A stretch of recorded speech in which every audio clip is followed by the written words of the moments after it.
ஐந்து கரத்தனை ஆனை முகத்தனை இந்தின் இளம்பிறை போலும் எயிற்றனை நந்தி மகந்தனை ஞான கொழுந்தினை புந்தியில் வைத்தடி போற்றுகின்றேனே. தந்தை தாய் ஆவானும் சார்கதீங்காவானும் அந்தமிலா இன்பம் நமக்காவானும் எந்தமது ஊனாகுவானும் உயிராகுவானும் அருட்கோனாகுவானும் குரு சரஸ்வதி நமஸ்துभ्यं வரதே காமரூபிணி வித்யாரம்பம் கரிஷ்யாமி சித்திர்பவது மே சதா. ஹரி ஓம்.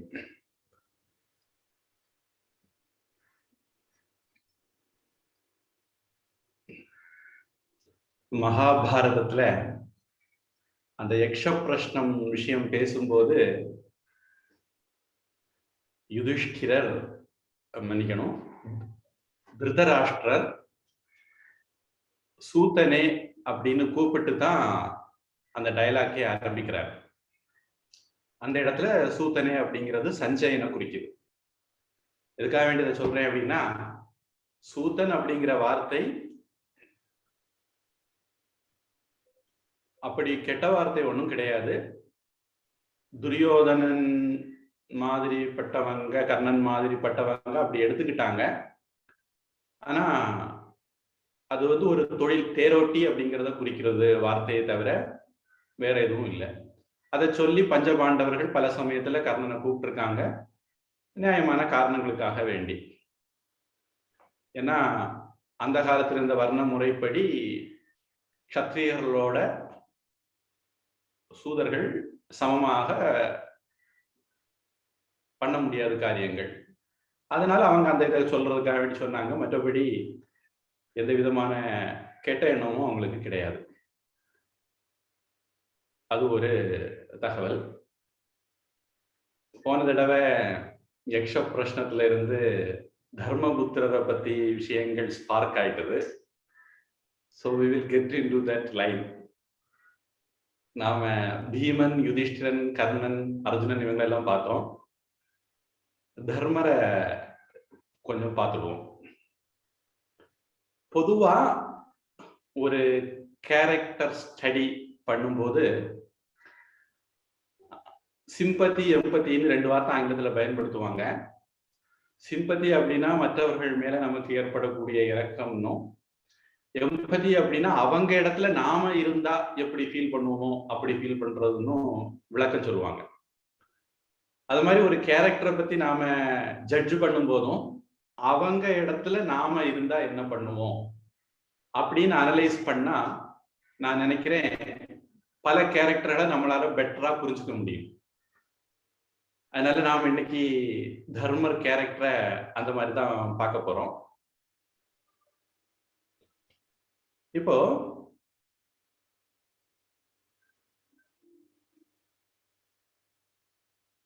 இந்த யக்ஷ பிரஷ்னமே எடுத்துக்கும். நாம வந்து யுதிஷ்டிரருடைய இடத்துல இருந்திருந்தால் நாம என்ன முடிவு பண்ணியிருப்போம் அப்படின்னு நாம யோசிச்சு பார்க்கலாம். யுதிஷ்டிரர் என்ன முடிவு எடுத்தாரு நமக்கு தெரியும். நாம அந்த இடத்துல இருந்தா நாம என்ன முடிவு எடுத்திருப்போம் அப்படின்னு யோசிச்சு பார்க்கலாம். இப்ப என்ன பொறுத்த வரைக்கும் நான் யுதிஷ்டிரருடைய இடத்துல இருந்திருந்தால் பீமனை தேர்ந்தெடுத்திருப்பேன். ஏன்னா அவன் தான் ரொம்ப பிராக்டிக்கலான ஆளு. எக்காரணம் கொண்டும் பின்வாங்க மாட்டான். அர்ஜுனன் நம்ப முடியாது, காலவாரி விட்டுருவான். நம்ம பார்க்க போறோம், யுத்த காலத்துல அவன் காலவாரி விட்டான். அப்புறம் கிருஷ்ணர் வந்து சரி கட்ட வேண்டி இருந்தது. ஆனா பீமன் அந்த விஷயத்துல பெஸ்ட். அதனால அவனை தேர்ந்தெடுப்பேன் நான். ஒருவேளை யாராவது சிலர் உங்களை யாருக்காவது சாய்ஸ் இருந்தா நீங்க சொல்லலாம், அன்மியூட் பண்ணி சொல்லலாம். தப்பு. நீங்களா இருந்தா என்ன பண்ணிருப்பீங்க? யாரை சூஸ் பண்ணுவீங்க? 4 பேர்ல பீமன், அர்ஜுனன், நகுலன், சகாதேவன். உங்களுக்கு 4 choice, ABCD. Bheeman only something. என் கட்சிக்கு ஓட்டு விழுந்திருக்கு.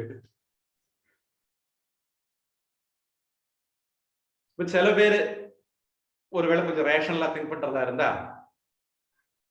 அவங்க நினைக்கலாம், துரோணர் இருக்கிறாரு, பீஷ்மர் இருக்கிறாரு, கிருப்பர் இருக்கிறாரு, கர்ணன் இருக்கிறான், அவங்களுக்கெல்லாம் டஃப் ஃபைட்டு கொடுக்கணும்னா அர்ஜுனால தான் முடியும். இப்ப இந்த சம்பவம் நடக்கிறது வந்து கிட்டத்தட்ட வனப்பருவத்தினுடைய கடைசியில.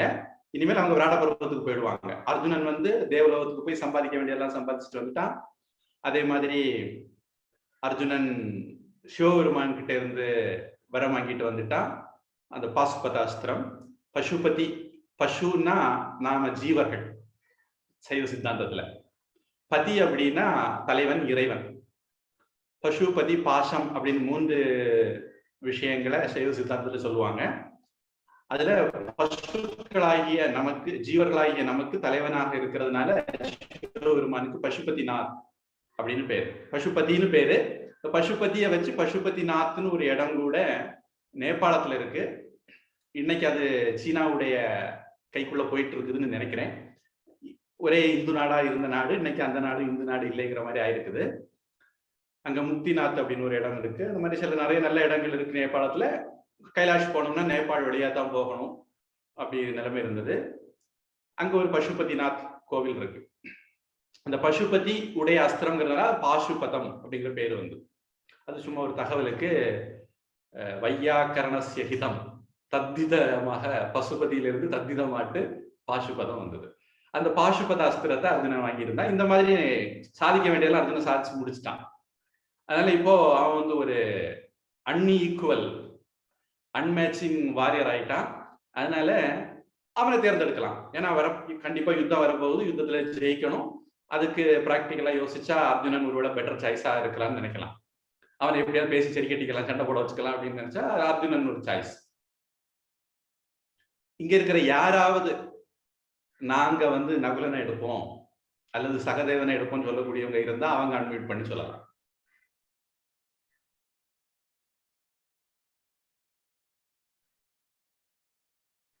மௌனம் சம்மதத்துக்கு அறிகுறி. நாங்க யாரும் கிடையாதுன்னு எடுத்துக்கிற அர்த்தத்தை.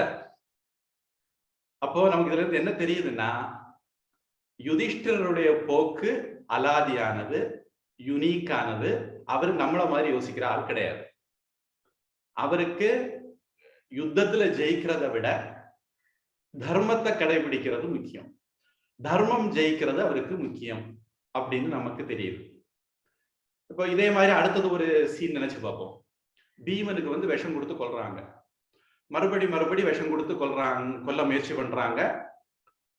அந்த சந்தர்ப்பத்துல கண்டிப்பா அண்ணன்கிற முறையில யுதிஷ்டிரர்கிட்ட விஷயம் வந்திருக்கும்.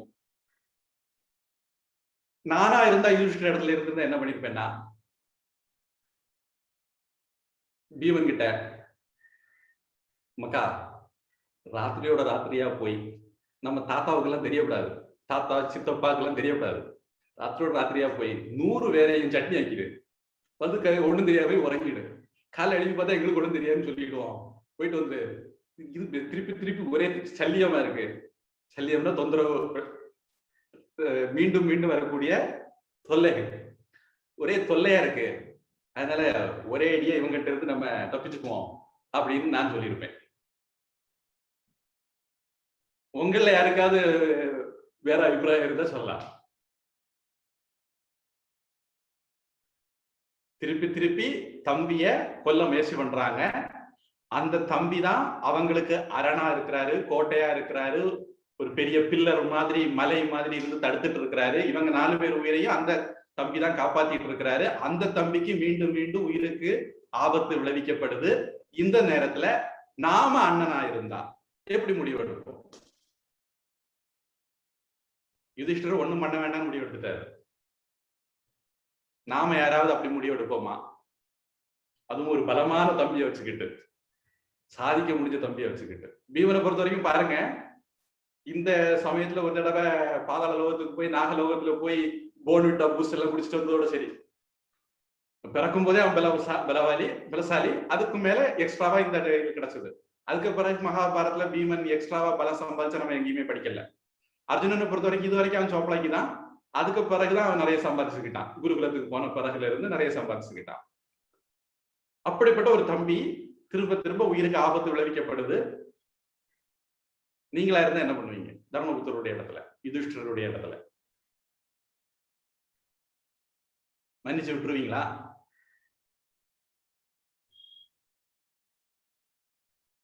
மாட்டோங்கிறது உங்க பதில், நான் எடுத்துக்கிறேன் மௌனத்தை.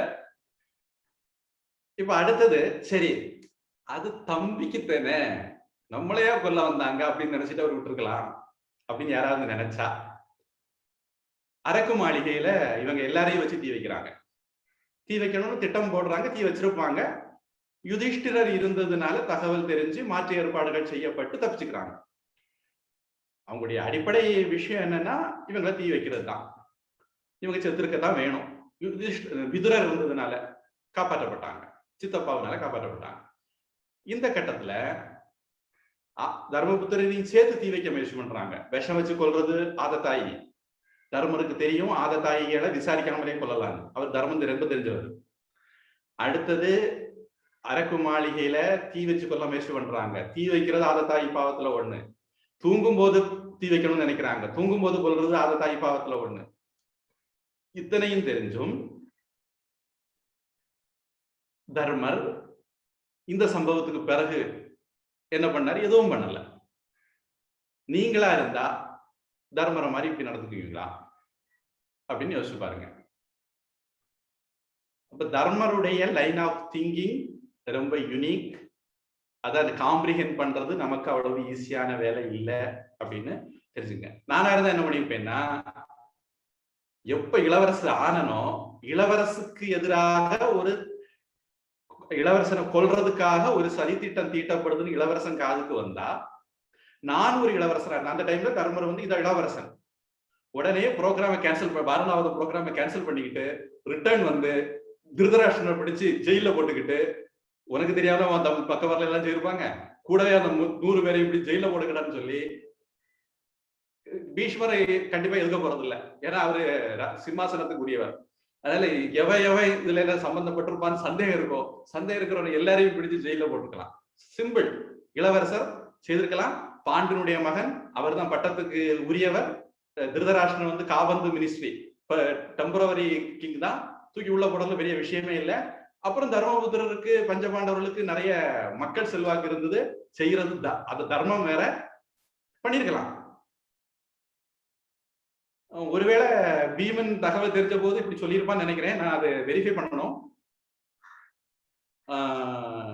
ஏன்னா நீ சும்மா இரு, எல்லாம் நான் பார்த்து என்கிட்ட விட இவங்க எல்லாத்தையும் நான் பாத்துக்கிறேன்னு சொல்லி இருந்திருப்பான். தர்மர் அவனை இல்ல சமாதானப்படு, சித்தப்பா வேற ஐடியா வச்சிருக்காரு, அந்த ஐடியா எப்படி போவெல்லாம் சமாதானப்படுத்தி இருப்பான். கண்டிப்பா இதெல்லாம் நடந்திருக்கும். இதே மாதிரி ஒரு விஷயம் ராமாயணத்துல நடக்குது. லக்ஷ்மணன் அப்படி நடந்துகிட்டான் ராமருடைய கிட்ட. ஏன்னா நீ சும்மா இரு, எல்லாத்தையும் நான் பாத்துக்கிறேன், அப்பனாவது அம்மையாவது எல்லாத்தையும் நான் பாத்துக்கிறேன், உனக்கு வர வேண்டிய ராஜ்யத்தை பரதனுக்கு கொடுக்கறதா அப்படின்ட்டு லக்ஷ்மணன் சொன்னான்னு படிக்கிறோம். கிட்டத்தட்ட அப்படி ஒரு சம்பாஷணம், கான்வர்சேஷன் நடந்திருக்கும். மகாபாரத படிச்சா தெரியும். சரி, எப்படியானாலும் இளவரசு அடுத்த சக்கரவர்த்தி அவங்க அப்பாவுடைய ராஜ்யத்துலதான் பெரியப்பா உட்கார்ந்து இருக்கிறாரு. பெரியப்பாவை இவர் மதிக்கிறது மதிக்காதது இவருடைய பர்சனல் இது. இவர் மதிச்சாரு சரி, ஆனா இவர் இந்த மாதிரி தெரிஞ்ச பிறகு மதிக்காம இருந்திருக்கலாம். ஆனால் இளவரசராக இருந்த யுதிஷ்டிரர் தீ வைக்கிறதுக்கு முன்னாடி விஷயம் தெரிஞ்ச போதும் எந்த முடிவும் எடுக்கல. தீ வச்சு தப்பி ஓட முயற்சி பண்ணாரே தவிர அதுக்கு பிறகு எந்த முடிவும் எடுக்கல. அப்புறம் எப்பவோ கேள்விப்பட்டு பாஞ்சாலிய இவங்கதான் கல்யாணம் பண்ணிக்கிட்டாங்கன்னு கேள்விப்பட்டு பெரியப்பா கூப்பிட்டு விட்டு திருப்பி வந்தாங்க. திருப்பி வந்தாச்சு. வந்து சொல்றாங்க, நாட்டை வந்து பாதி பாதியா பிரிச்சிருவோம் அப்படின்னு. நான் தர்மபுத்திர இடத்துல இருந்து என்ன பண்ணிருப்பேன்னா,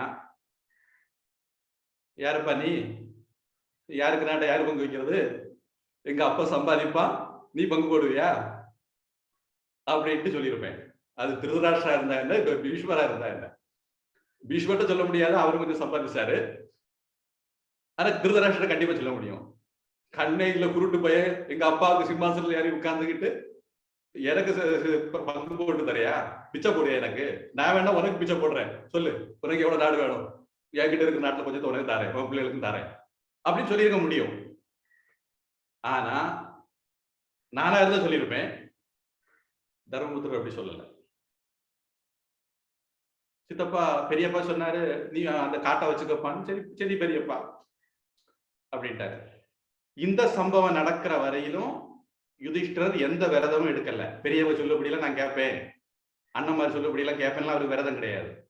அப்படி இல்லாதிருந்த போதும் பெரியவங்க சொன்னாங்க, சமாதானமா போவோம், அவன் பாவம் படுபாவி பேராசைப்படுறான், அவங்க கொஞ்சம் வச்சுக்கட்டும்.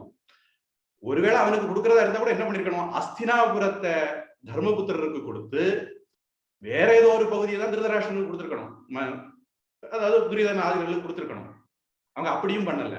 அதுலயும் ஒரு மாற்றாந்தாய் மனப்பான்மையோட பாரபட்சத்தோட இவங்களுக்கு, எங்க ஊர்ல சொல்லுவாங்க, யாராவது அதிகாரி நேர்மையா இருந்தா அவளுக்குள்ள தண்ணி இல்லாத காட்டுக்கு அனுப்பி டிரான்ஸ்பர் பண்ணிடுவாங்க,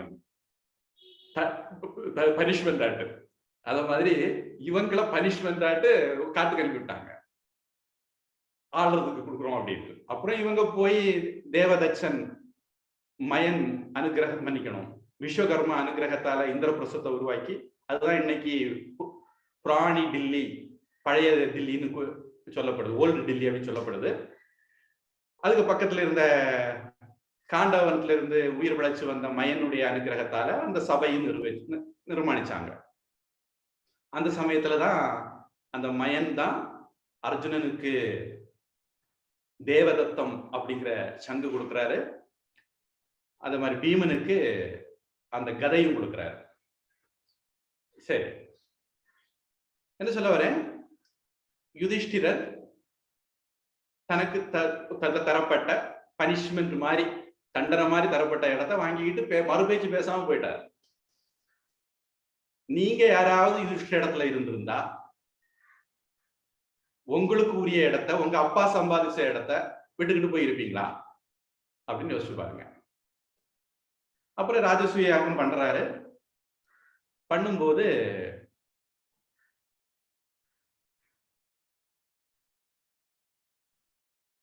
நாரதர் இதனால சில பிரச்சனைகள் வரும் அப்படின்னு சொல்றாரு.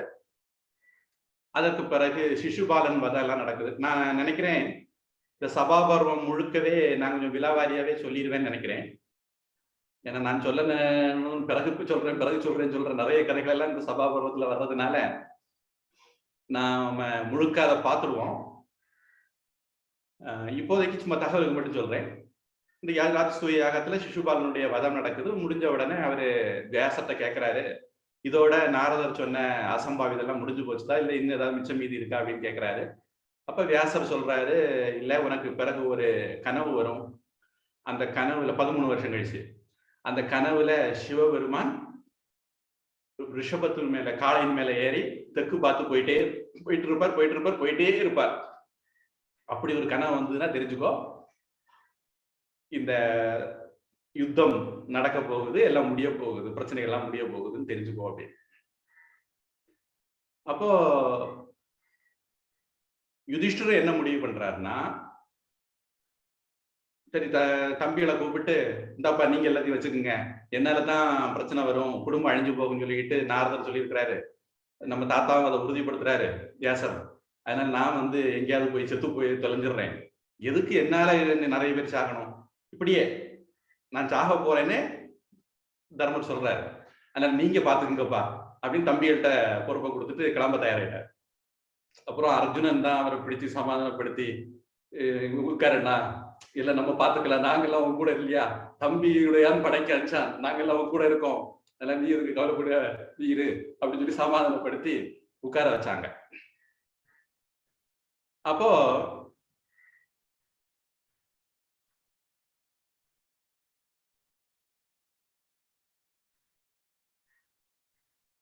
இந்த சந்தர்ப்பத்துல யுதிஷ்டிரர் ஒரு சபதம், விரதம் எடுக்கிறார்.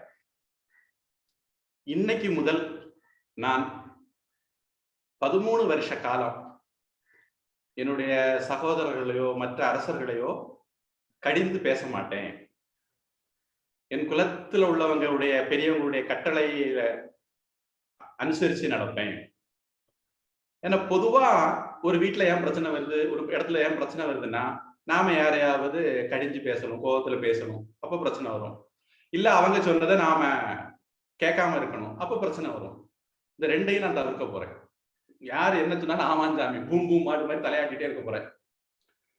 இதுதான் நான் எடுக்கக்கூடிய விரதம் அப்படின்ட்டு சொல்றாரு. இப்படி நடந்தேன் அப்படின்னா எனக்கு என்னுடைய பிள்ளைகள்கிட்டயோ மற்றவர்கள்கிட்டயோ எந்த விதமான கருத்து வேறுபாடும் வராது. உலகத்துல ஆமா சாமி போடுறவங்க எப்படி கருத்து வேறுபாடு வராது. அதனால உலகத்துல கலகம் அப்படின்னா கருத்து வேறுபாடுனால தான் வருது.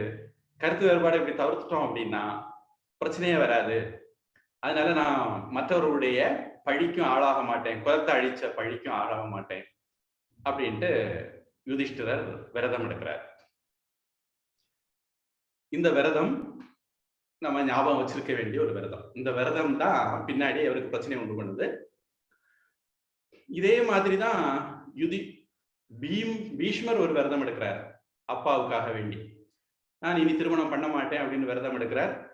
யாருக்காக வேண்டி இந்த விரதம் எடுத்தாரோ அந்த சத்தியவதியே அம்மாவே அவர்கிட்ட வந்து, இல்லப்பா நீ வந்து கல்யாணம் பண்ணிக்கோ, ராஜ்ய பாரத்தை ஏத்துக்கோ அப்படின்னு சொல்லும் போது, இவர் வேற வரம் வாங்கினவங்களே வரத்தை கழிச்சுக்கலாம், அட்ஜஸ்ட் பண்ணிக்கலாம் அப்படின்னு சொல்லும் போதும் பீஷ்மர் சொன்னதுதான் மாற்ற மாட்டேன்னு இருந்தார்.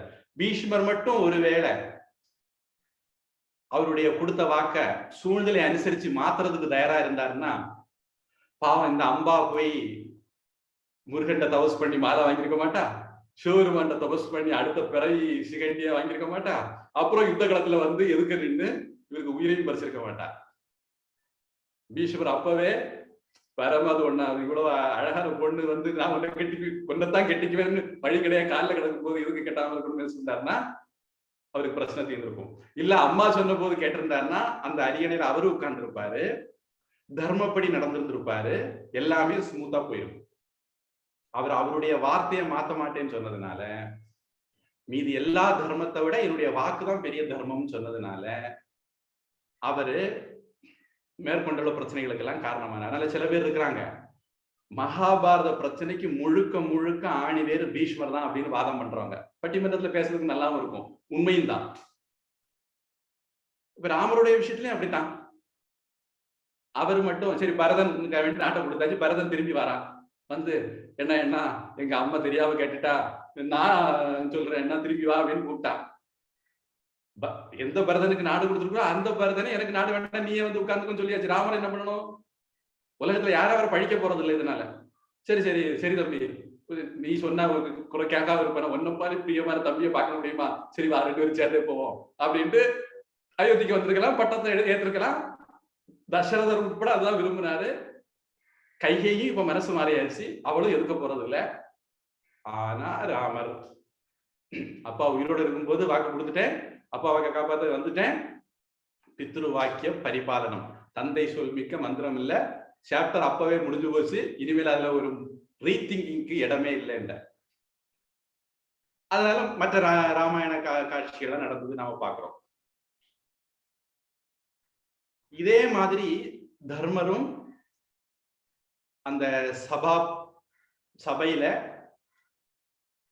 சூதுக்கு அழைத்த போது, சூதாட பொருட்கள் வைக்க நிர்பந்திக்கப்பட்ட போது, இந்த மாதிரி எல்லா சந்தர்ப்பங்கள்லையும் அவரு இந்த விரதத்தை மனசுல வச்சு நடந்துகிட்டார். அதனால நாம இதுக்கு முன்னாடி எப்படி எப்படி தர்மம் நடந்துகிட்டாருன்னு பார்த்தோம். அப்படிப்பட்ட தர்மர் இந்த சந்தர்ப்பத்திலையும் இப்படிதான் நடப்பார், வேற விதமா நடப்பார் நம்ம எதிர்பார்க்க முடியாது. நாமளா இருந்தா வேற வேற விதமா நடந்துக்கலாம். ஆனா அப்படிப்பட்ட தர்மர்கிட்ட நாம இத எதிர்பார்க்க முடியாது. ஆனால் நல்லா தெரிஞ்சுக்குங்க, சூதாட தொடங்குறதுக்கு முன்னாடி தர்மர் தெளிவாக சகுனி கிட்ட சொல்றாரு, இப்படி சூதாடுறதுனால இன்னென்ன கெடுதல்கள் உண்டு, இது வேண்டாம் அப்படின்னு சொல்றாரு. அவங்க திருப்பி திருப்பி அதை கட்டாயப்படுத்த இன்சிஸ்ட் பண்றாங்க. அதுக்கப்புறம் சரி சொல்லி பார்த்து கேட்கல, விதிப்படி நடக்கட்டும்னு தர்மர் அவங்க போக்குல போறாரு. அப்படி சூதாடும் போதும் மகாபாரதத்துல தெளிவா வருது, சகுனி ஏமாற்றி ஜெயித்தான் ஒவ்வொரு தடவையும் மறக்காம வியாசர் எழுதுறாரு. நியாயமான முறையில சகுனி ஜெயிக்கல, ஏமாற்றி ஜெயித்தான் இது திருப்பி திருப்பி திருப்பி வியாசர் எழுதுறாரு ஒவ்வொரு தடவை ஜெயிக்கும் போதும். அதுக்கப்புறம்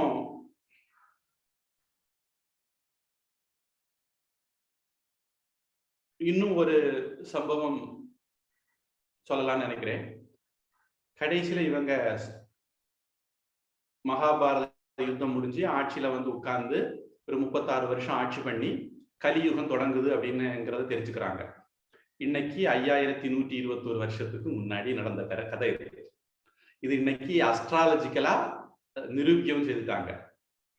மகாபாரதத்துல வரக்கூடிய ரெஃபரன்ஸ் அஸ்ட்ரானமி ரெஃபரன்ஸ் வச்சு உண்மைதான், அந்த டைம்ல தான் இப்படிப்பட்ட கிரக நிலைகள்லாம் இருந்தது, அதுல வரக்கூடிய எல்லாமே பொருந்தது. 5121 வருஷத்துக்கு முன்னாடி தான் முடிவு பண்ணிட்டாங்க. அதுக்கும் ஒரு 36 வருஷத்துக்கு முன்னாடி தான் யுத்தம் நடந்திருக்கு. சரி, அப்ப இந்த கலியுகம் தொடங்குது அப்படிங்கிறது தர்மபுத்திரருக்கு தெரிஞ்ச உடனே இனி நல்லவங்களுக்கு காலம் இல்லை, ஆனா நாம இருக்க வேண்டாம் அப்படின்னு அர்ஜுனனுடைய பேரை பரீட்சித்தை கூப்பிட்டு ஆட்சியை கொடுத்துட்டு, இவ்வளவு யுத்தம் பண்ணி வாங்கின ஆட்சி எங்க ஊர்ல எல்லாம் ஒரு ஆசாமி வீல் சேர்ல உட்கார்ந்துகிட்டே பதவி விட மாட்டேன்னு இருந்தாரு. அவர் மண்டையை போட்டவர்தான் அவருக்கு பையனுக்கு இப்ப பதவி கிடைச்சது. உலகம் அப்படி இருக்கு. ஆனா தர்மபுத்திரர் இவ்வளவு கஷ்டப்பட்டு வாங்கின ஆட்சிய பேரனை கூப்பிட்டு, எப்ப நீ உட்காருப்பா, எங்களுக்கு இனி சரிப்படாது, நாங்க போறோம் அப்படின்ட்டு கிளம்பிட்டார். அப்படி கிளம்பி போகும்போது இவங்க 6 பேர் நடக்கிறாங்க.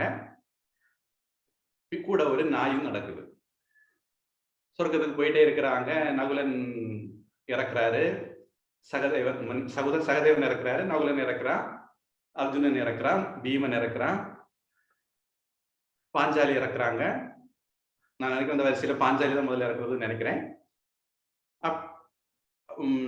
பொதுவா ஒரு கணக்கு என்னன்னா, பெண்கள் வந்து லைஃப் ஸ்பேன் ரொம்ப ஜாஸ்தியா, அறிவியல் பூர்வமா.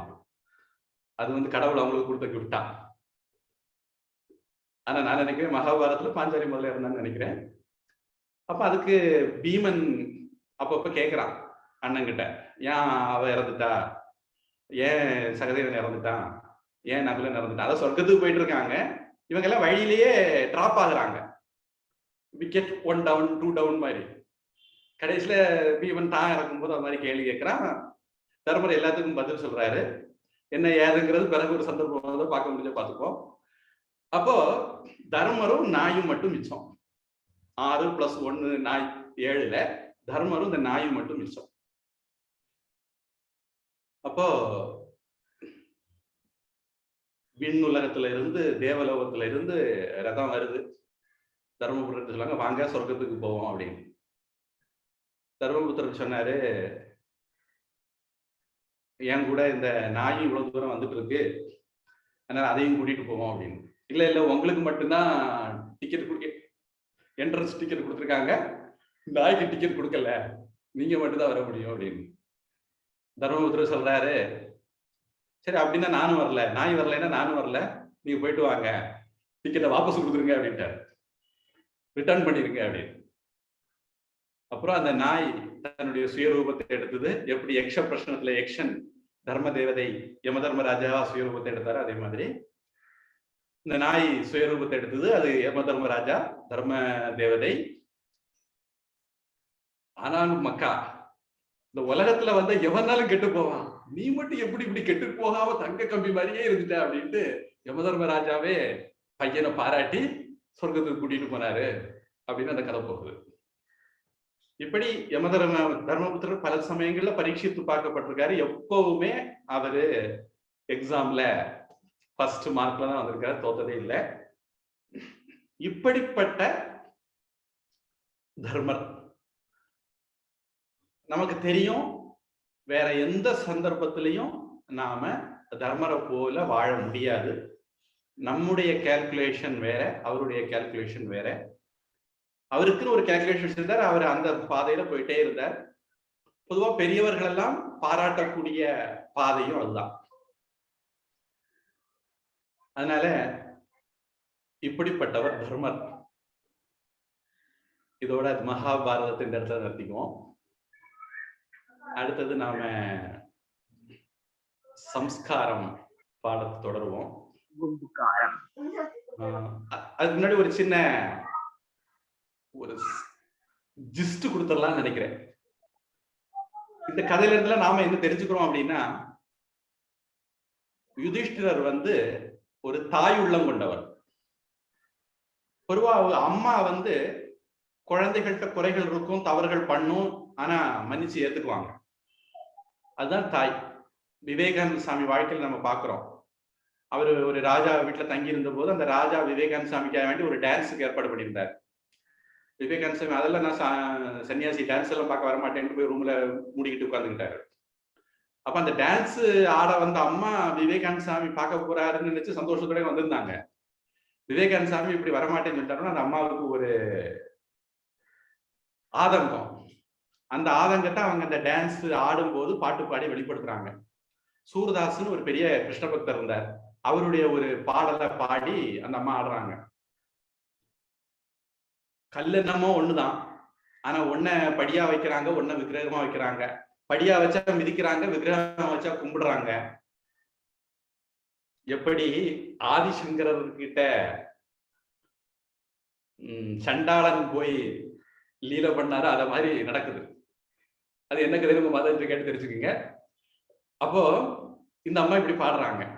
உலகம்தான் வேறுபாடு காட்டுது, கல் என்னமோ ஒண்ணுதான். அது மாதிரி தாய்க்கு உலகத்துல கெட்ட பிள்ளைகள் இருக்கலாம், ஆனா கெட்ட தாய் கிடையாது அப்படின்னு அந்த அம்மா பாடுறாங்க. அப்ப அந்த பாடல் விவேகானந்த சாமிக்கு கேட்ட உடனே அவருக்கு புரிஞ்சு போச்சுது இந்த அம்மா என்ன சொல்ல வராங்கன்னு. அப்புறம் அவர் ரூமை திறந்து வெளியே வந்து டான்ஸ் எல்லாம் பார்த்தாரு.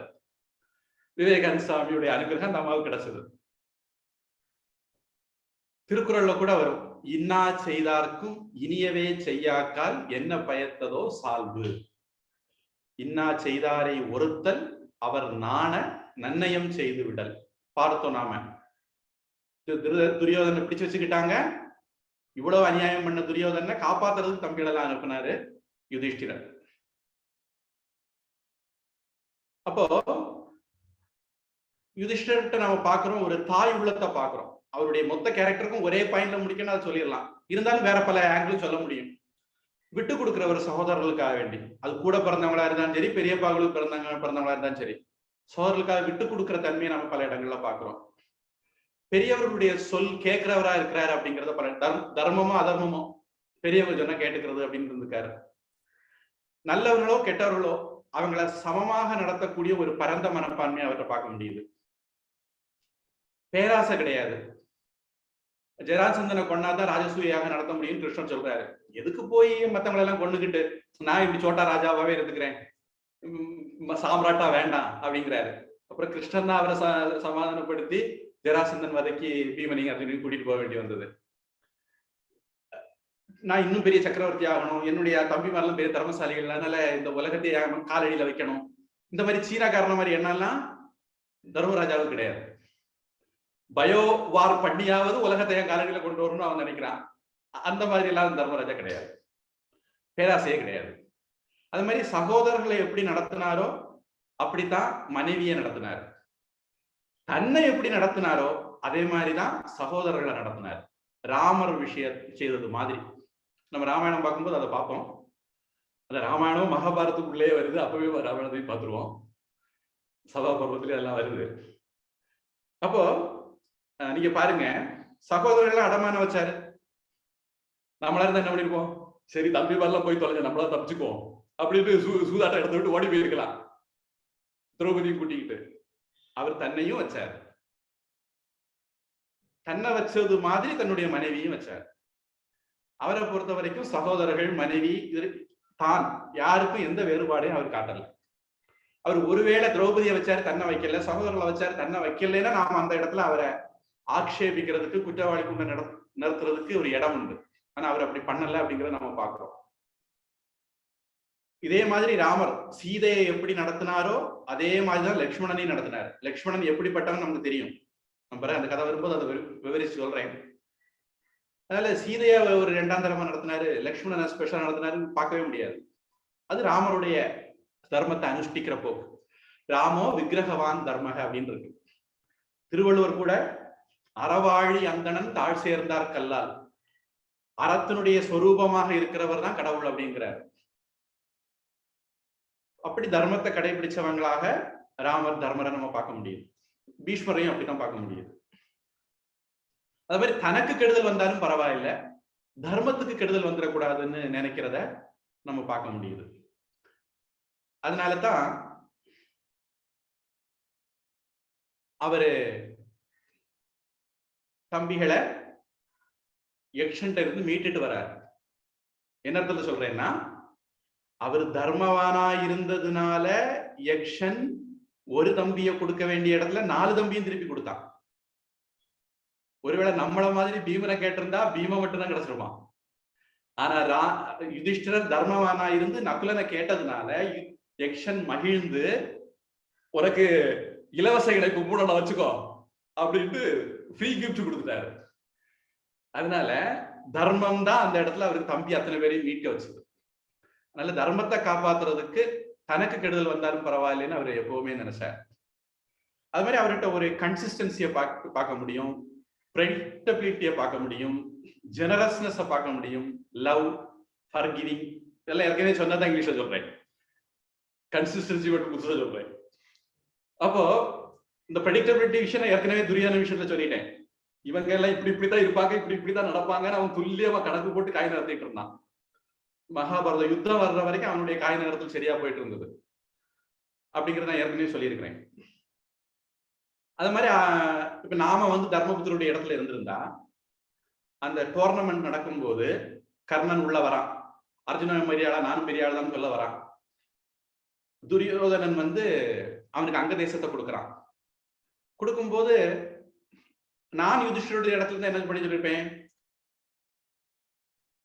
அது எங்க அப்பாவுடைய இடம், துரியோதன இளவரசன் கூட கிடையாது, நான் இளவரசன் இல்ல, அவனும் இளவரசன் இல்ல, அவனுக்கு மட்டும் என்ன அதிகாரம் அங்க தேசத்தை கர்ணனுக்கு கொடுக்கறதுக்கு? ஒருவேளை அப்படி கொடுத்தா யுதிஷ்டர் கொடுக்கணும், பெரியவங்க எல்லாம் சம்மதிச்சு கொடுக்கணும். இவன் பெரிய முந்திரி கொட்டை மாதிரி அங்க தேசத்தை இருந்தா வச்சுக்கப்பா அப்படின்னு கொடுக்குறான், அவனுக்கு என்ன ரைட் இருக்கு அப்படின்னு கேள்வி கேட்கதான் உண்டு. இல்ல நான் வாரிசு இருக்கிறேன், என்னுடைய பர்மிஷன் எல்லாம் அவன் கொடுக்க கூடாது அப்படின்னு போர்க்கொடி தூக்கி இருந்தா முடிஞ்சு போச்சு. ஆனா அவரு அந்த இடத்துல வாயே திறக்கல, பேசாம இருந்தாரு, பெரியவங்க என்ன பண்றாங்களோ பண்ணிட்டு போகட்டும் அப்படின்னு. அதே மாதிரி ராஜசூய யாகம் நடக்கும் போது பாத்தீங்கன்னா அவரு இந்த துரியோதனன், கர்ணன், சகுனி மாதிரி எல்லாருக்குமே தன் குடும்பத்துல உள்ளவங்க பங்காளிகள் அவருக்கு முக்கியமான பொறுப்புகள் கொடுத்தாரு. அதுதான் பிரச்சனையே வந்தது. துரியோதனனுக்கு தான் பொறுப்பு, வரக்கூடிய பரிசெல்லாம் வாங்கி வச்சு கணக்கு போடுறது. அதுலதான் அவனுக்கு ஏற்கனவே இருந்த பொறாம அப்படியே தீ மாதிரி போய் பற்றி எரிஞ்சிட்டு, ஏப்பா இவ்வளவு விஷயம் வருதா அப்படின்ட்டு அவன் வெந்து போனான். இவ்வளவு அநியாயம் பண்ண பிறகு கூட, தன்னை உயிரோட கொளுத்த முயற்சி பண்ண பிறகும் கூட, ராஜசூய யாகத்துல அந்த சபையை பாக்குறதுக்கு, ராஜசூயத்துக்கு பிறகு சபையெல்லாம் பாக்குறாங்க. அந்த சம்பவத்துல அவங்களுக்கு கர்ணன் உட்பட எல்லாருக்கும் முக்கிய பொறுப்புகளை கொடுத்து அவங்க கிட்ட அதை கவனிக்க சொல்றாரு தர்மர். அப்ப இதுல இருந்து என்ன தெரியுது அப்படின்னா, தர்மர் ஒரு யுனிக் கேரக்டர். அவரை நாம ஜட்ஜ் பண்ண ட்ரை பண்ணவே கூடாது அப்படின்னு நான் நினைக்கிறேன். இது என்னுடைய அபிப்பிராயம். ஏன்னா நான் அவருக்கு இடத்துல நான் பேர் நடந்திருக்கவே மாட்டேன். இவ்வளவு பெருந்தன்மையை விட்டு கொடுக்குற போதெல்லாம் எனக்கு கிடையாது. சர்க்குண விக்ருதி அப்படின்னு இத வீர சாவர்கர் அப்படின்னு ஒரு பெரிய போராட்டக்காரர், 2 ஆயுள் தண்டனை வாங்கினவர் நினைக்கிறேன் பிரிட்டிஷ்காரங்கிட்ட. அபூர்வமா ஒரு சிலர்ல அவரும் ஒருத்தர். அவர் சொல்ற சர்க்குண விக்ருதி, நல்ல குணம் ஓவர் ஆகி போச்சு அப்படின்னு அர்த்தம். அப்படிப்பட்ட கேட்டகரியில தர்மரும் வருவார். சரி, இப்போ நாம சம்ஸ்காரங்கள்ல நான் ஒரு வீடியோ லிங்க் யூடியூப்ல அபிமன்யு எஃபெக்ட் அப்படின்னு தேடினா கிடைக்கும். ஒரு புஸ்தகம் கூட இருக்கு, அந்த புஸ்தகத்தை பற்றி அந்த இதுல வீடியோல பேசுறாங்க. அபிமன்யு எஃபெக்ட்னு ஒரு யூடியூப் புத்தகம் இருக்கு, ஒரு யூடியூப் லிங்கும் இருக்கு. அதுல சில விஷயங்கள் சொல்லியிருக்காங்க. அதை பார்த்துக்கிட்டு நான் அதை காப்பி அடிச்சுதான் உங்களுக்கு சம்ஸ்காரம் பாடம் எடுத்துட்டு இருக்கேன் நீங்க நினைச்சா எனக்கு ஆட்சேபனை இல்லை. ஆனா அதை பார்த்த போது நான் தெரிஞ்சுக்கிட்டேன், அடடா நம்ம பேசுற விஷயத்தை தானே இல்ல சொல்லியிருக்காங்க அப்படின்னு ஆச்சரியப்பட்டேன். அதனால மாதாஜிக்கும் தர்மன்ஜிக்கும் அனுப்புறேன். நீங்க அதை அவங்ககிட்ட வாங்கிக்கலாம், இல்லை நீங்க சர்ச் பண்ணி கூட கண்டுபிடிச்சிக்கலாம். அதுல என்ன சொல்ல வராங்க அப்படின்னா, ஒரு குழந்தை கன்சீவ் ஆகிறதுக்கு முன்னாடி இருந்து கன்சீவ் ஆன பிறகு வரைக்கும் ஒரு குறிப்பிட்ட டைம் ஏரியாவில் நிறைய விஷயங்கள் அந்த குழந்தையினுடைய சைக்காலஜியை தீர்மானிக்குது அப்படின்ட்டு அதுல சொல்றாங்க. நான் பொதுவா நம்ம நாட்டுல எப்படி புராணம் சொல்லுது, இதிகாசம் சொல்லுது, உபனிஷத் சொல்லுது, சாமியார் சொல்றாருன்னா அதுக்கு மரியாதை இல்லை. அவர் வந்து சயின்டிபிக்கா சொல்றாரு. சைக்காலஜிஸ்ட் என்ன சொல்றாங்க, அல்லது டாக்டர்ஸ் என்ன சொல்றாங்க, ரிசர்ச் என்ன சொல்லுதுன்னு சொல்றாரு. அதனால உங்களுக்கு அறிவியல் பூர்வமா இதெல்லாம் தெரிஞ்சுக்கணும்னா நீங்க அதை மேற்கொண்டு பார்த்துக்கலாம். ஆனா அதனுடைய அடிப்படை விஷயம் என்ன அப்படின்னா, நாம வந்து ஒரு குழந்தை என்ன மாதிரி ஒரு சைக்கோட குணநலனோட பிறக்கணும், எதன வளரணும் அப்படிங்கிறத கண்ட்ரோல் பண்ண முடியும். அதுக்கு வேண்டித்தான் நம்முடைய பெரியவங்க நிறைய விஷயங்களை ஏற்படுத்தி வச்சிருக்காங்க அப்படின்னு சொல்றாரு. நான் இதை எப்படி இந்த சம்ஸ்காரத்தினுடைய பேசிக் என்ன அப்படின்னா, வேதாந்தத்துல நாம தஸ்மாத் சாஸ்திரம் பிரமாணம் 16வது அத்தியாயத்துல கடைசியில கீத கிருஷ்ணன் சொல்றாரு. நம்ம வாழ்க்கையில் நாம எப்படி நடக்கணுங்கிறது நமக்கு சாஸ்திரம் தான் வழிகாட்டி, அது சொல்றபடி நம்ம நடக்கணும். அப்படி சாஸ்திரம் சொல்றபடி, பெரியவங்க சொல்றபடி நம்ம நடந்தோம் அப்படின்னா நம்முடைய விருப்பு வெறுப்புகள் வந்து ஓரங்கட்டப்படும். அப்ப நாம விருப்பு வெறுப்புல இருந்து வெளியே வர்றதுதான் நிம்மதிக்கு வழின்னு பகவத்கீதை சொல்லுது. அப்படி விருப்பு வெறுப்புல இருந்து வெளியே வர்றதுக்கு இந்த சாஸ்திரப்படி நடக்கிறது, பெரியவங்க சொல்றபடி நடக்கிறது, தர்மப்படி நடக்கிறது உதவும். அதுதான் அதனுடைய பேசிக் ஐடியா. 16 சம்ஸ்காரங்களுடையது. சம்ஸ்காரம்னா தூய்மைப்படுத்துறது, விருப்பு வெறுப்புகள் தான் நம்முடைய அழுக்கு. அந்த விருப்பு வெறுப்புகள் வெளியே நீக்கப்படுறதுக்கு நாம பெரியவங்க சொன்னபடி வாழணும். நம்முடைய விருப்பு வெறுப்பை ஓரம் கட்டி வச்சிடணும். இதுதான் அதனுடைய பேசிக் கான்செப்ட். அதுல இருந்து விலகி நான் ஏன் இந்த ஆங்கிள் கொண்டு போனேன் அப்படின்னா, எனக்கு சில விஷயம் தெரியும். ஒரு பெண் குழந்தை பிறக்கும் போதே லட்சக்கணக்கான கருமுட்டைகளோட தான் பிறக்குது. அது பிறந்து வளர்ந்த பிறகு இந்த கருமுட்டைகள்லாம் உருவாகிறது இல்லை. அப்போ ஒரு குழந்தை எப்படி பிறக்க போகிறதுல 50% ஒரு பெண் குழந்தை பிறக்கும் போதே முடிவாகிறது. ஆண் குழந்தைகள் விஷயத்துல என்னன்னு எனக்கு தெரியாது. இந்த மாதிரி முன்கூட்டியே முடிவாகுதா இல்லைன்னு எனக்கு தெரியாது. ஆனா ஒரு பஞ்சாகினி வித்தியன்னு சொல்லிட்டு நமக்கு உபநிஷத்துல ஒரு இது வருது. அதுல எப்படி மனிதனுடைய பிறப்பு நடக்குது, மனிதனாக பிறக்கிறது எவ்வளவு அபூர்வம் அப்படிங்கிறத சொல்ல வருது அந்த பஞ்சாகினி வித்யா. அதுல கூட இந்த மாதிரி விஷயங்களை பத்தி சில விஷயங்கள் பேசியிருக்கு. இதெல்லாம் மனசுல வச்சுக்கிட்டு தான் நான் இந்த டாபிக் இந்த ஆங்கிள் கொண்டு போக ஆரம்பிச்சேன். அப்ப நாம வந்து நம்மால முடிஞ்ச அளவுக்கு சில விஷயங்களை கண்ட்ரோல் பண்றது மூலமாக குழந்தை பிறக்கிற கன்சீவ் ஆகிற நேரத்தை நம்மால ஒரு நல்ல நேரமா முடிவு பண்ண முடியுமா இருந்தால் குழந்தை நல்ல குழந்தையாக பிறக்கிற வாய்ப்பு இருக்கு. வயிற்றுக்குள்ள இருக்கிற குழந்தைக்கு வெளியே இருந்து நம்ம நல்ல அட்மாஸ்பியரை கொடுக்க முடியுமா இருந்தால் அந்த குழந்தையினுடைய சைக்காலஜி நல்ல பலமாக ஆரோக்கியமானதாக உருவாகி அது ஒரு நல்ல குழந்தையாக வர்றதுக்கு வாய்ப்பு இருக்கு. அதுக்கப்புறம் அந்த குழந்தை பும்சவனம், சீமந்தம், அந்த மாதிரி சடங்குகள் சொன்னேன். அப்புறம் அந்த குழந்தை பிறந்த பிறகு இந்த கட்டம் தான் நாம இந்த வகுப்புல பார்க்கணும்னு நினைக்கிறேன். அந்த குழந்தை பிறந்ததும் வேத மந்திரங்கள் எல்லாம் சொல்லி குழந்தையினுடைய நாக்குல ஓம்னு எழுதி பெரியவங்க எல்லாம் ஆசி சொல்றதுக்கு ஜாத கர்மம் அப்படின்னு பேரு. பெரியவங்களை கூப்பிட்டு குழந்தையை ஆசி வாங்க வைப்பாங்க. குழந்தை பழைய காலத்துல இப்ப கிருஷ்ணனுடைய மாதிரி நம்ம ரிஷிகள், முனிவர்கள் இந்த மாதிரி ஆட்களை எல்லாம் கூப்பிட்டு பண்றாங்க அப்படிங்கறத நம்ம புராணங்கள், இதிகாசங்கள்லாம் பாக்குறோம். பெரியவர்களுடைய ஆசீர்வாதம், குருமார்களுடைய ஆசீர்வாதம், துறவிகளுடைய ஆசீர்வாதம் அப்படிங்கிறது அந்த குழந்தைக்கு நிறைய நன்மைகளை செய்ய முடியும். அதுக்கு அப்புறம் குழந்தைக்கு நம்ம பேரு போடுறோம்.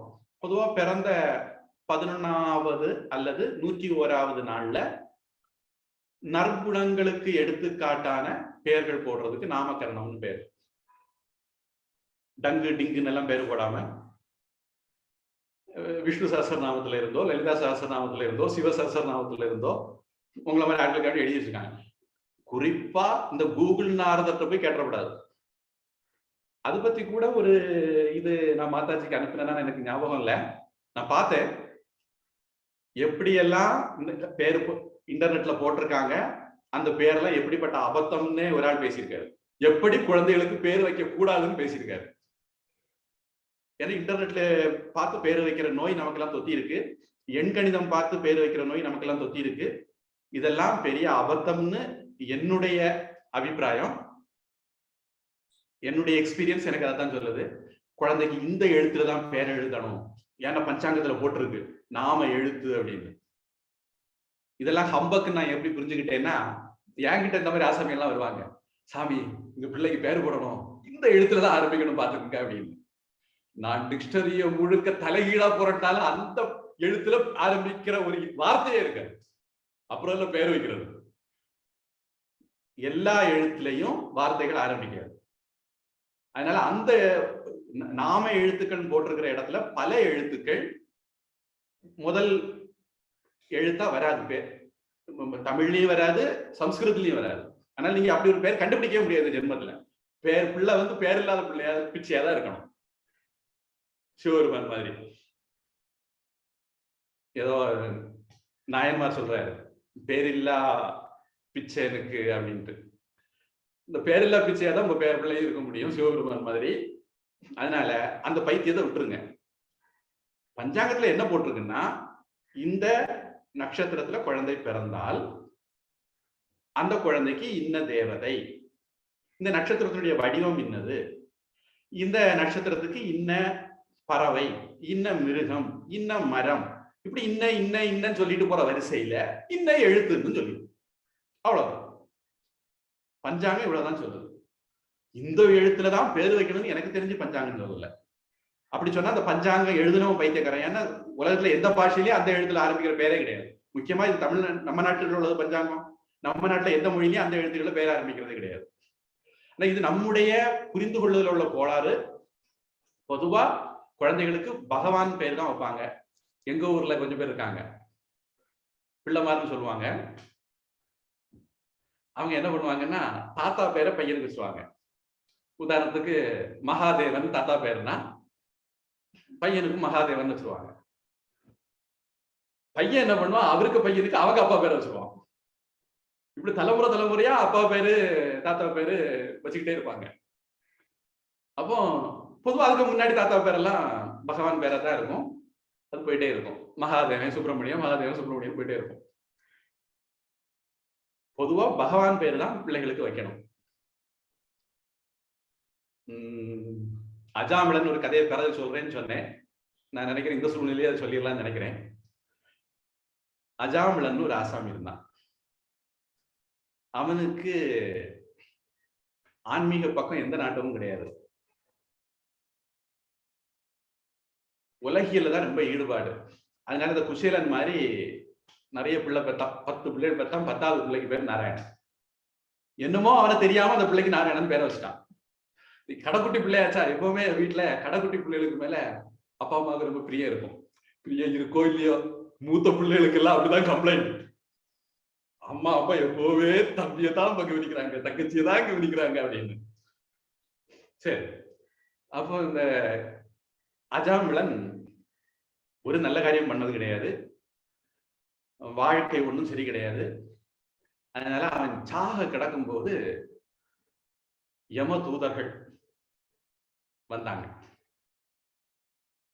நமக்கு தான் தெரியுமே, யம தூதர்கள்லாம் நல்ல கோர பல்லு, கருக்கருன்னு இருப்பாங்க. அப்படின்லாம் ஒரு டெபிக்ஷன் வச்சிருக்கோம். நம்ம உண்மையான யம தூதர்களை யாரும் போட்டோ பிடிச்சது இல்ல. நமக்கு ஒரு இப்படி டெபிக் பண்ணா நம்ம மனசுல அது ஒரு கோர தாட்டை உருவாக்கும்னு ஒரு சைக்காலஜி கண்டுபிடிச்சிருக்காங்க. தெரிஞ்சுக்குங்க, நம்முடைய மூளையை நாம ஏமாத்த முடியும் அப்படின்னு அறிவியல் பூர்வமா நிரூபிச்சிருக்காங்க.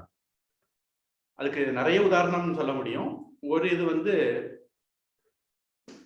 3D பிக்சர்ஸ் நினைக்கிறேன், நான் பேரு கரெக்டா சொல்றேன்னு தெரியல. சில படம் இருக்கும், அந்த படத்தை நீங்க பாத்தீங்கன்னா உங்களுக்கு அதை அப்படியும் எடுத்துக்கலாம் இப்படியும் எடுத்துக்கலாம் அப்படின்னு தோணும். என்கிட்ட அப்படி ஒரு கலெக்ஷனே இருக்கு. நான் பொதுவா வேதாந்தத்துல மாயைனா என்னது அப்படின்னு எக்ஸ்பிளைன் பண்ணும்போது அந்த படத்தை எல்லாம் காட்டிதான் புரிய வைப்பேன். இப்ப லேட்டஸ்டா இன்னொரு டெக்னாலஜி வந்திருக்கு, விர்ச்சுவல் ரியாலிட்டி அப்படி, VR. இப்போ உதாரணத்துக்கு யார் பின்னாடி கைலாசத்துல பறி பெய்துட்டு இருக்கிறத பாக்கீங்க நீங்க, நான் கைலாசத்துல இல்ல, அங்க பணியும் பெய்யல. அது அந்த ஆர்டிபிஷியல் இன்டெலிஜென்ஸ் சரியா வேலை செய்யாததுனால அந்த விர்ச்சுவல் ரியாலிட்டி உங்களுக்கு சரியா தெரியல. இந்த மாதிரி ஏமாத்துறதுக்கு விர்ச்சுவல் ரியாலிட்டி பேரு. சபாவில மயன் வந்து பஞ்சபாண்டவர்களுக்கு காண்டவ புஸ்தகத்துல இப்படிதான் ஒரு சபா பண்ணி கொடுத்துருந்தான் போல இருக்கு. சரி, எப்படியானாலும் இந்த விர்ச்சுவல் ரியாலிட்டியை நல்லா ஸ்டடி பண்ணுங்க, உங்களுக்கு மாயை புரிஞ்சு போயிடும். இந்த உலகம் ஒரு மாயதான் அப்படிங்கிறது புரிஞ்சு போயிடும். வேதாந்தம் சொல்லி நாங்கள்லாம் சொல்லி புரியலைன்னா நீங்க விர்ச்சுவல் ரியாலிட்டியை ஸ்டடி பண்ணி புரிஞ்சுக்குங்க. சரி, சொல்ல வந்து அஜாமிளன் இந்த தூதர்கள் பார்க்க வராங்க.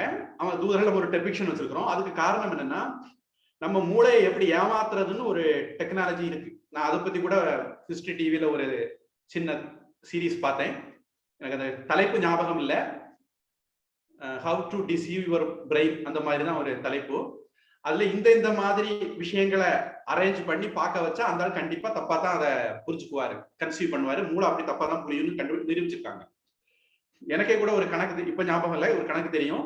நம்ம கிட்ட சொல்லிட்டே வருவாங்க, இதை கூட்டுங்க, இதை பெருக்குங்க, இதை கழிங்க, இதை வாங்குன்னு சொல்லிட்டே வருவாங்க. கடைசி சொல்லி முடிக்கும் போது நம்மகிட்ட விடையை கேட்பாங்க, நம்ம கரெக்டா தப்பா சொல்லுவோம். அந்த ஆர்டர்ல யார்கிட்ட சொன்னாலும் அவங்க தப்பான விடைக்கு தான் வருவாங்க. நம்ம மூளை வந்து பிறன்றோம். இது அறிவியல் பூர்வமா இப்ப நிரூபிக்கப்பட்டிருக்கு. மூளை வந்து நிறைய விஷயங்களை கெஸ் தான் பண்ணுது. இதைத்தான் நம்ம வேதாந்தத்துல ராகம் அப்படின்னு சொல்றோம், அல்லது சப்ஜெக்டிவ் அப்படின்னு சொல்றோம். நாம இந்த உலகத்துல எல்லாத்தையுமே சப்ஜெக்டிவா தான் பாக்குறோம். சப்ஜெக்டிவா பார்த்துட்டு அதை ஆப்ஜெக்டிவா பாக்குறது மாதிரி நினைச்சு ரியாலிட்டின்னு நினைச்சுட்டு இருக்கிறோம். இதுதான் இந்த உலகத்துல நம்மளை ஏமாத்துது. மூளை உலகத்துல எதையுமே உண்மையா பாக்குறதா அது முழுக்க முழுக்க கெஸ் ஒர்க் தான் பண்ணுது. கெஸ் ஒர்க்கின் அடிப்படையில் தான் நமக்கு இன்னும் தகவல் தருது. என்ன அந்த கெஸ் ஒர்க் ஒரு 90% உண்மையா இருக்கு. நம்ம அதனால அது சொல்றது எல்லாம் உண்மைன்னு நினைக்க ஆரம்பிச்சிடறோம். சரி, அதை விடுங்க. அதனால நம்ம மூளையில ஒரு திகில உண்டாக்கணும்னா இந்த மாதிரி டெபிக் பண்ணா வருங்கிறனால அவங்க கருப்பு, நல்ல கோர மீசை, கோர பல்லு, இப்படி எல்லாம் கொம்பு இதெல்லாம் வச்சுட்டு டெபிக் பண்றாங்க. அந்த மாதிரி யமதூதர்கள் வந்தாச்சு. வந்த உடனே அஜாமிளம் பார்த்து அரண்டாச்சு. அரண்டுட்டு அவனுக்கு அந்த கடைக்குட்டி பிள்ளைக்கு ஞாபகம் வந்து நாராயணா நாராயணா அப்படின்ட்டான். உடனே இந்த சத்தம் கேட்ட உடனே வைகுண்டத்துல இருந்து விஷ்ணு தூதர்கள் இறங்கி வந்தாங்க. நாராயணனுக்கு குரல யாரோ கூப்பிடுறாங்க, அபய குரல் மாதிரி கேட்குது, காப்பாற்ற போவர் கிளம்பி வந்தாங்க. வந்தா இங்க யமதூதர்கள் இந்த அஜாமிளனுடைய உயிர் எடுக்கிறதுக்கு நின்றுட்டு இருக்காங்க. உடனே விஷ்ணு தூதர்கள் வந்து அவர் நாராயணான்னு சொல்லியாச்சு, அவர் என்ன பாவம் செய்தா அதெல்லாம் அழிஞ்சு போச்சுது, அவர் பேர சொன்ன மாத்திரத்திலே இல்ல, கிளம்பி போங்க இனிமேலுக்கு நிக்க கூடாது அப்படின்ட்டாங்க. கடைசியில அதனால இவங்க எல்லாம் போய் யமதர்மராஜாட்ட கம்ப்ளைண்ட் பண்ணாங்களும். அதுல யமதர்மராஜா அவனுக்கு லைஃப் எக்ஸ்டென்ஷன் ஆகி போச்சது, நாராயணா சொன்னதுனால விட்டுருங்க, இங்க அந்த பக்கம் போகாதீங்க, விஷ்ணு தூதர்கள் பொல்லாதவங்க, அவங்ககிட்ட எதுக்கு அடிபடி சாகுறீங்க, வேண்டாம் நம்ம போகாண்டா அப்படின்ட்டு யமதர்மராஜா ஏற்கனவே சிவபெருமான் பட்டதை போறோம், நீ விஷ்ணு பட வேண்டாம் அப்படின்ட்டு அங்கே உட்கார்ந்துக்கிட்டாரு அஜாவுடன். அதுக்கு பிறகு நாராயணாங்கிற பேரை பிள்ளைக்க பேரைத்தான் சொன்னேன், அதுக்கே விஷ்ணு தூதர்கள் வந்தாங்கன்னா நான் உண்மையிலேயே பகவானை கும்பிட்டா என்ன பலன் கிடைக்கும்னு மனசு திருந்தி அதற்கு பிறகு ஆன்மீக வாழ்க்கை வாழ்ந்தானும் அந்த கதை போகுது. எதுக்கு சொல்ல வரேன், அதனால குழந்தைகளுடைய பேரு நாம பகவானுடைய பேராட்டு, நல்ல பேர்களாட்டு நாம வைக்கணும். ஃபேஷன் பார்த்து, நியூமராலஜி பார்த்து, எழுத்து பார்த்தெல்லாம் புதிய ஒரு பைத்தியம் வந்திருக்கு. அது ஸ்கூல்ல எங்க காலத்துல எல்லாம் எப்படின்னா, நம்ம போய் சேருற வரிசையில பேர் எழுதிடுவாங்க. இப்ப அப்படி இல்லை, ஏபிசிடியாட்டு ஆல்பபெட்டிக்கலா லைன் பண்ணிடுறாங்க. அதனால என் பிள்ளைக்கு பேர் எஸ்ல வந்ததுன்னா, ஒய்ல வந்ததுன்னா கடைசியில போயிருது. அதனால அதுக்கு ஃபர்ஸ்ட் ஆப்பர்ச்சுனிட்டி கிடைக்க மாட்டேங்குது. அதனால என் பிள்ளைக்கு ஏல தான் பேர் போடுவேன். இதுல இன்னும் சில பிரகஸ்பதிகள் ஏ ஏ ஏ அப்படின்னு போட்டு, ஒரு ஏ போட்டா ஒருவேளை தப்பிடலாம், இப்ப அபிமன்யுன்னு போடுறோம் ஏபி, அப்போ நம்ம பிள்ளைக்கு பேரு செகண்ட் வந்துடும். ஏ ஏ ஆறுக்கு தான் பேர் ஒண்ணு வச்சுக்கிறேன், ஏ ஏ ஆர்யூ டிஆர்ஏன்னு போட்டுருவாங்க. அப்ப இந்த பிள்ளைக்கு பேரு ஃபர்ஸ்ட் பேர் மாத்தவே முடியாது, எந்த கொம்பா வந்தாலும் மாற்ற முடியாது. இப்படி எல்லாம் பைத்தியங்கள் உலகத்துல இருக்கு. அதனால நம்ம குழந்தைகளுக்கு பேரு போடும்போது நல்ல பேரா போட்டோம் அப்படின்னா, ஒண்ணு அந்த பேருக்கு ஒரு வைப்ரேஷன், அப்புறம் அந்த பேரை கேட்ட உடனே அந்த குழந்தைக்கு பின்னாடி அது நாராயணன் பேர் இருக்குது, இல்ல விஷ்ணுன்னு பேர் இருக்குது, இல்ல விவேகானந்தர்னு பேர் இருக்குதுன்னா அந்த குழந்தை இப்படிப்பட்ட அந்த அவங்களுடைய லைஃப் ஹிஸ்டரியை பத்தி படிக்கும்போது அவங்களுக்குள்ள அந்த தாக்கங்கள் ஏற்படும். அவங்களுடைய சைக்காலஜி அதுக்கேற்றது மாதிரி மாற ஆரம்பிக்கும். அதனால குழந்தைகளுக்கு நான் அந்த தர்மன்னு பேர் போடணும். தர்மனுக்கு உங்க ஊர்ல தர்மனுக்கு பேர் போட்ட மாதிரி அப்படி போட்டா குழந்தைகளுக்குள்ள அந்த பின்னாடி பின்னாடி பின்னாடி அந்த மாதிரி எண்ணங்கள், அலைகள், வைப்ரேஷன்லாம் உருவாக ஆரம்பிக்கும். அதுவும் குழந்தைகள் நல்ல வழியில போறதுக்கு பயன்படும்னு நம்புறேன். தொடர்ந்து அடுத்த வகுப்புல பார்ப்போம். அபிமன்யு எஃபெக்ட பத்தி அதிகம் சொல்லணும்னு தான் நினைச்சிருந்தேன். யுதிஷ்டரே கொஞ்சம் அதிக நேரம் எடுத்துட்டாரு. அதனால உங்களுக்கு அதிர்ஷ்டம் இருந்தால் அடுத்த வகுப்புல, இல்ல அதுக்கு முன்னாடி நீங்களே பார்த்து தெரிஞ்சுக்கிட்டு எனக்கு சொல்லுங்க. Swamiji, I think I hold back. நீங்க சொல்லுங்க, அப்புறம் வேணா ஷேர் பண்றேன். நீங்க சொன்ன பிறகு ஷேர் பண்ணுவோம். அதுல என்ன அப்படி அடுத்த வகுப்புல சொல்லிடுவோம். நீங்க சொன்ன பிறகு and then we will share the video. சரி. ஏதாவது கேள்வி இருக்கா? இல்ல அபிப்பிராயங்கள் இருக்கா?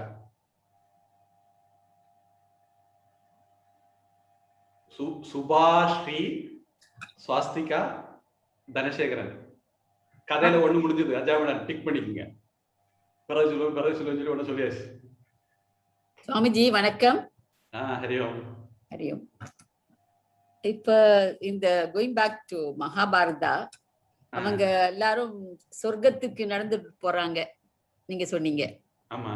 ஆனா ஒண்ணா இறந்துடுறாங்க எக்ஸெப்ட் ஃபார் தர்மர். வாய் எல்லாரும் ஒரேடியா போய் அந்த ரதத்துல ஏற முடியாத நிலை.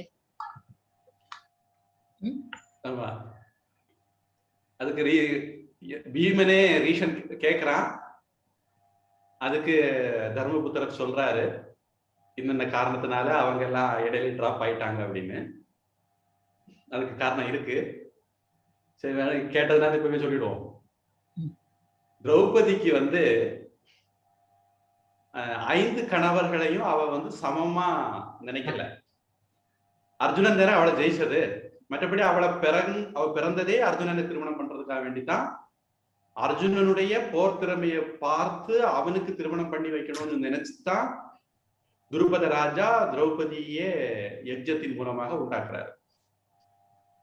அதனால இயல்பா அவளுக்கு அர்ஜுனன் கிட்டதான் ஒரு மரியாதை, ஈடுபாடு அதிகமா இருந்தது. ஒரு 1% இருந்திருக்குமா இருக்கிற 0.0001 இருந்திருக்குமா இருக்கும், அவ்வளவுதான். அதனால அவள் இறந்துட்டா அப்படின்ட்டு சொல்லுவாரு. சகதேவனை பொறுத்த வரைக்கும் அவனுக்கு சாஸ்திரங்கள்ல அவனை மாதிரி கரகண்டவன் யாரும் கிடையாதுன்னு ஒரு நினைப்பு, அந்த ஒரு ஈகோ அவனுக்கு இருந்தது. அதனால அவன் இறந்துட்டான் அப்படின்னு சொல்லுவாரு. இதுல நமக்கு என்ன சொல்ல வருதுன்னா, இந்த சின்ன சின்ன குறைகள் கூட தர்மம் கிட்ட இல்லாம இருந்ததுன்னு கதை சொல்லாம சொல்ல வருது. அதான் நம்ம ஞாபகம் வைக்க வேண்டிய முக்கியமான பாயிண்ட். அடுத்தது அர்ஜுனன் வரும்போது அவனுக்கு என்னை விட பெரிய வில்லாளி யாரும் கிடையாதுன்னு நினைப்போ, அதனால்தான் அவன் இறந்துட்டான்னு சொல்லுவாரு. பீமன் கேட்பாரு, நகுலன் விஷயம் விட்டு போச்சுன்னு நினைக்கிறேன்.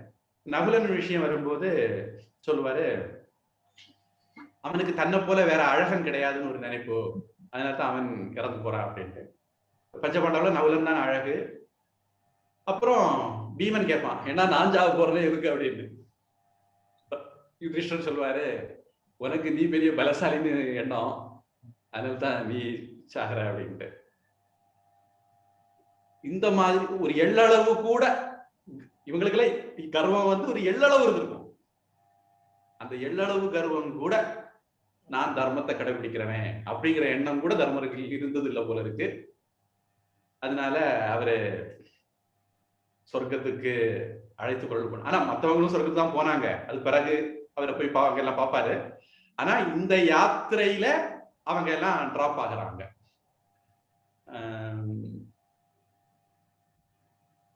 வேற ஒரு எண்ணம் வந்து போச்சது தர்மருடைய சிறப்பு பற்றி நான் சொல்ல விட்டு போனது.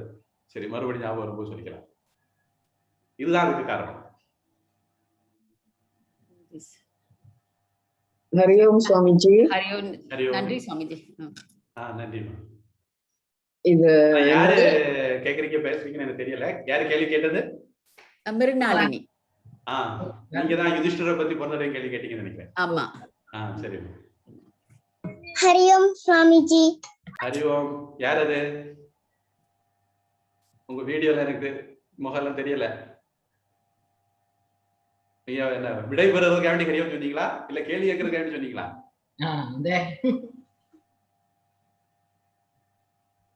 சுவாமிஜி ஒரு கேள்வி. சொல்லுங்க. குந்தி தேவி சொர்க்கத்துக்கு அவங்க கூட போகலையா? இந்த தேவலோகத்து விமானத்துல அவங்க எல்லாம் போகல. இல்ல, நடந்து போனது அவங்க கூட நடந்து போனப்ப அவங்க போகல. இவங்க 6 பேருமே 5 பேருமே போகல. தர்மர் மட்டும்தான் போனாரு. அது அவர் தர்மருக்கு வைக்கப்பட்ட ஒரு பரீட்சை. அந்த பரீட்சையில அவர் அந்த நாயையும் கூட்டிட்டு போனாதான் நானும் வருவேன்னு சொல்லி ஜெயிச்சிட்டாரு. அதனால அவரையும் நாயையும் கூட்டிட்டு தர்ம தேவதை அப்புறம் நாய் உருவத்துல இருந்து மாறி தர்ம தேவதையா மாறிச்சது. அவரு அதுக்கப்புறம் அவரை சொர்க்கத்துக்கு கூட்டிட்டு போறாங்க. அந்த கதை தொடருது. அங்க அவரு துரியோதனன் கர்ணன் எல்லாம் பாக்குறாரு. அவருடைய பரீட்சை அதோட முடியல. அதுக்கு பிறகு தொடருது. அதையும் சொல்லி சொல்றதா நல்லதுன்னு நினைக்கிறேன். வேண்டாம், அடுத்த வாரம் ரொம்ப பேர் போயிட்டாங்க. நீங்க சொல்லிட்டீங்கன்னா அப்புறம் அவங்க கேட்க மாட்டாங்க. மறுபடியும் அதே கேள்வி வரும். Continuation of next week. இப்ப இங்க உள்ள இன்றைக்குள்ள டாபிக்க மட்டும் கேட்டு முடிக்கலாம். சரி, இந்த கதையை அடுத்த தடவை ஞாபகப்படுத்தீங்க. Yes. Always Mataji will put a muttupudi. Because others will also want to hear, if we go for what's new.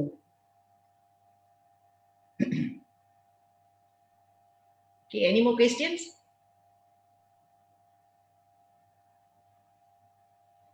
அந்த கேள்விக்கு விட ஒரு வார்த்தையில் சொல்லிடுறேன். எல்லாருமே சொர்க்கத்துக்கு போனாங்க.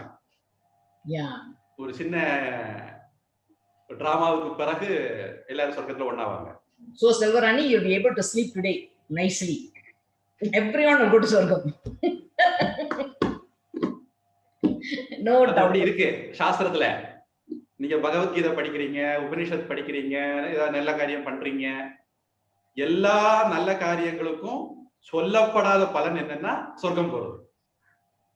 அதுக்கு மேல நீங்க என்ன பாவனையில பண்றீங்க, கர்மயோகம் ஞான யோகம் என்ன பாவனையில பண்றீங்கிறத பொறுத்து இன்னும் சுப்பீரியர் ரிசல்ட் உங்களுக்கு கிடைக்கலாம். அப்படின்ட்டு ஜெய்மினி மகரிஷி அவருடைய பூர்வ மீமாம்சால சொல்றாரு. பலனே சொல்லப்படலைன்னா நல்ல காரியத்துக்கு தர்மத்துக்கு அண்டர்ஸ்டுட் சொர்க்கம் அப்படிங்கிறது. More and more you do, right up to 6 levels there is from Sorga. Yeah. 7 lokas. அதான் உட்கார்ந்திருக்கீங்களா பூமியில? Earth. 7. ஹரியோம் சுவாமிஜி. ஹரியோம். நீங்க முதல்ல சொன்னீங்க இந்த பிள்ளை பிறந்தானே பஞ்சாங்கம் பார்க்கக்குள்ள பேரு அந்த பஞ்சாங்கம் பாக்குறவங்க கொடுப்பாங்க பேருங்க இந்த எழுத்துல ஆரம்பிக்கணும்னு. அது உண்மையிலே அது அந்த மாதிரி இல்லையா? அந்த மாதிரி பார்க்கிறது இல்லையா? See, I have not seen in my lifetime such a practice. It started very recently to my knowledge, and when somebody approached me to name a baby starting with some letter, I found it is very humbug. Because there is no name starting with that letter available in Sanskrit dictionary or even in Tamil. So those letters are called nakshatra letters. Nakshatra devata, nakshatra tree, nakshatra bird, nakshatra animal. In that line it comes nakshatra letters. That's all the importance of that letter. It doesn't mean you have to name the baby starting with that letter. So if you go by that, then go and refer whether Krishna's name started with Rohini Nakshatra letters, Rama's name started with like that, then you will find no great person's nakshatra won't go along with those letters. And like we Swamis, we keep change names. after every birth. Brahmacharya Diksha, new name. Sannyasa Diksha, new name. So name should be a divine name. That's all. நன்றி Swamiji. Thank you.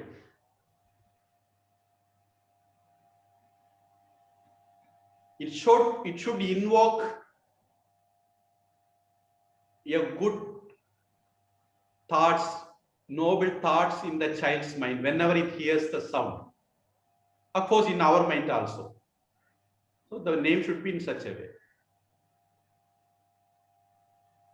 எங்க ஊர் பக்கத்துல ஒரு நாய்க்கு பேர் வச்சாங்க Saddam Hussein.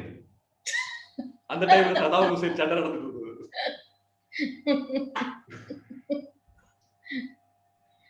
இந்த காலத்துல நிறைய பேர் பேரு அந்த டைம்ல ட்ரெண்ட்ல இருக்கிற பேரை தான் வைக்கிறாங்க.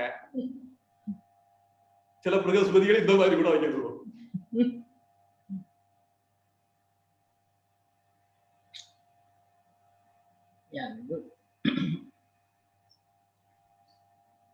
சுவாஸ்திகாவா சுபாஸ்ரீயா தனசேகரன் தெரியாது, யாரோ ஹரியோம் சொல்லி போயிட்டு வாங்க அடுத்த கிளாஸ் சந்திப்போம்னு சொல்லிட்டாங்க. வேற கேள்வி இல்லைன்னு நினைக்கிறேன். Yeah, I think we'll finish, Swamiji. Prayers. Prayer.